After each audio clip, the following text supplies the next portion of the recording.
આગામી દિવસોમાં 4 જાન્યુઆરીથી 12 જાન્યુઆરી મંગળેશ્વર ગામ ખાતે પૂજ્ય મોરારી બાપુની રામકથાનું ભવ્ય આયોજન કરવામાં આવ્યું છે। આ કથાને લઈ કબીર સંપ્રદાયના સંતો મહંતો અને કબીર સંપ્રદાયના અનુયાયીઓ અનેક કાર્યમાં જોતરાઈ ગયા છે। ત્યારે રામકથા દરમિયાન સ્વયંસેવકોને કઈ જવાબદારી સોંપી કઈ પ્રકારની વ્યવસ્થા કરવી જેને લઈને એક બેઠકનું આયોજન કરવામાં આવ્યું હતું।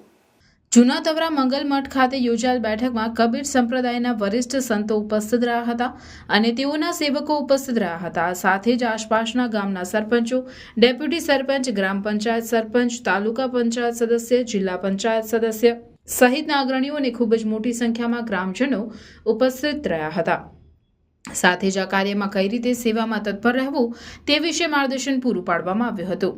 4 જાન્યુઆરીથી 12 જાન્યુઆરી સુધી ચાલનારી આ કથામાં ખૂબ જ મોટી સંખ્યામાં સ્વયંસેવકો હાજરી આપે તેવું કબીર સંપ્રદાયના વરિષ્ઠ સંતો દ્વારા ગામના ગ્રામજનોને અને યુવા મિત્રોને જણાવી આ કાર્યમાં જોડાવા અપીલ કરવામાં આવી હતી। હમણાં વચન સિદ્ધિની વાત કરતા હતા ત્યારે મારા મિત્ર મહામંડલેશ્વર પૂજ્ય શિવરામદાસજી સાહેબ ખાસ વખતે પોતે એમની વાણીમાં બોલેલા કે આ ભૂમિ પર મંદિર થશે અને આ મંદિરની બાજુમાં બાપુની કથા થશે।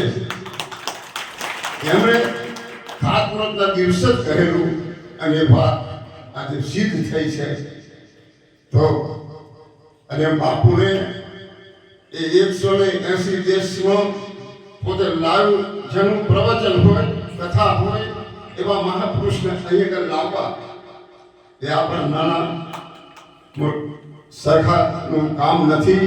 એ તો બાપુની સાથે અમને ગાઢ સંબંધ, બાપુને કંઈક વસ્તુ પોતે સમજાવે તો બાપુ કહે બાપુ તમે કરો બરોબર છે એવો સંબંધ ધરાવનાર અને કબીરી બંધની અંદરમાં 3 વાર લાવ્યા છે બાપુને કહીએ એ શિવરામદાસજી સાહેબ। શિવરામ સાહેબ શ્રીએ તો કીધું કે 200 ઓછામાં ઓછા 200 સ્વયંસેવકો તો આપણે જોઈશે જ।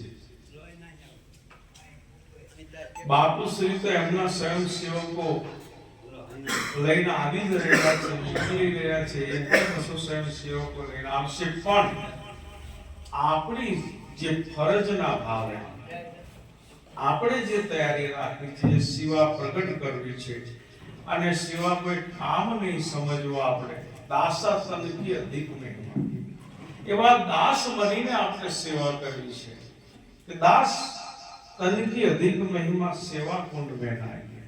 આવો તમારે 6 વર્ષે કબીર કુંભ કરવો જોઈએ અને આ એક નવું રૂપ આપીએ કે ઓલા 4 કુંભ થાય પણ આ ચોથો આ કબીર વર્ણનો કુંભ થવો જોઈએ એવું બાપુ બોલેલા। અને ત્યારે બાપુ ત્યાં સબરી કુંભ આદિવાસી પરિવારોમાં સબરી કુંભ કરીને સીધા કબીર વર્ણ ધારેલા। અને ત્યારે જો આવું તમે કરશો તો હું તમને બીજું તો શું આપું, પણ હું તમને 9 દિવસની કથા આપીશ। એટલે ત્યારે બહુ તાલીમ પડી, પણ પછી હરેકથી બાપુએ પાછું એ નહીં કીધું કે તમે તેડાવશો તો આવીશ। તેડાવ 500 બધા ભેગો થાય તેડાવશે તો આવીશ, બાકી આવીશ તમે બોલાવશો એટલે આવીશ, એવી વાત ત્યારે ત્યાં 20 વર્ષ પહેલા ઉઠેલી। અને આચાર્ય સાહેબોને જરા ખ્યાલ આવે એટલે ત્યારે બાપુ એવું બોલેલા કે આપ સૌને તો ખ્યાલ છે કે હું એટલો બધો વ્યસ્ત હોઉં છું, મારી 6-7 વર્ષની પેન્ડિંગ કથાઓ અને એટલી બધી વ્યસ્તતા હોય છે કે હું બધે પહોંચી નથી શકતો। અને પાછળ ફરવાવાળા, કોથરોન ગાડું લઈને રૂપિયા ભરીને આવવાવાળા પણ મારી એ 4 જોડીના ચંપલ કહે જાય ત્યારે મોરારી બાપુની કથા મળે કે 5000 બુઢિયાઓને વૃદ્ધાશ્રમમાં રાખવા 5000 કે જેનું કોઈ આગળ પાછળ નથી એવું મોટું વૃદ્ધાશ્રમ કરવું અને કેટલાક કરોડ કીધા મને ભૂલી ગયું 300 કરોડ આખા ભારતમાં ઝાડ વાવવા એની માટે આ બાપુની કથા બેઠી।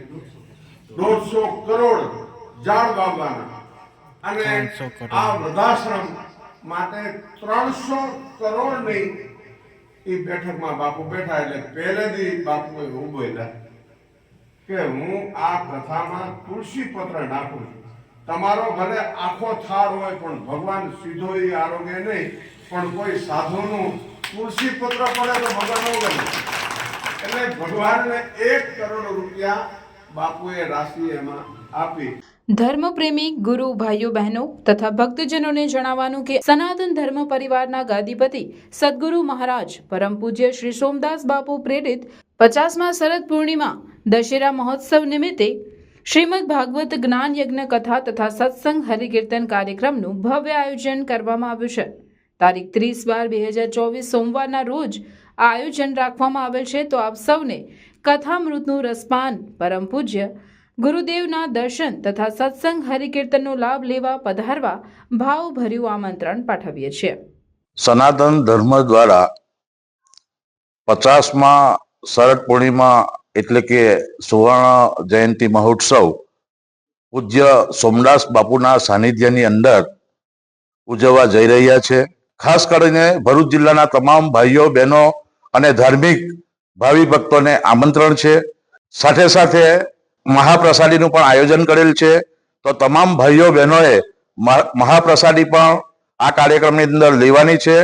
તો તમામ ભાઈઓ બહેનોને ખાસ આમંત્રણ. શોભાયાત્રા બપોરે 3 કલાકે ગામ નવેઠા સોમદાસ બાપુ ડેરી ફાર્મથી નીકળી કેસરોલ મુકામે પહોંચશે.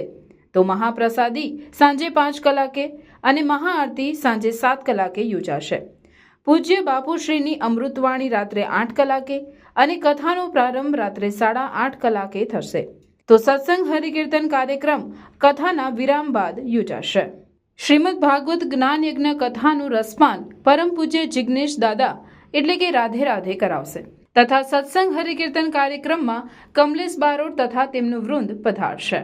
શુભ સ્થળ કેસરોલ, તાલુકો જિલ્લો ભરૂચ, દહેજ રોડ ટોલનાકાની બાજુમાં.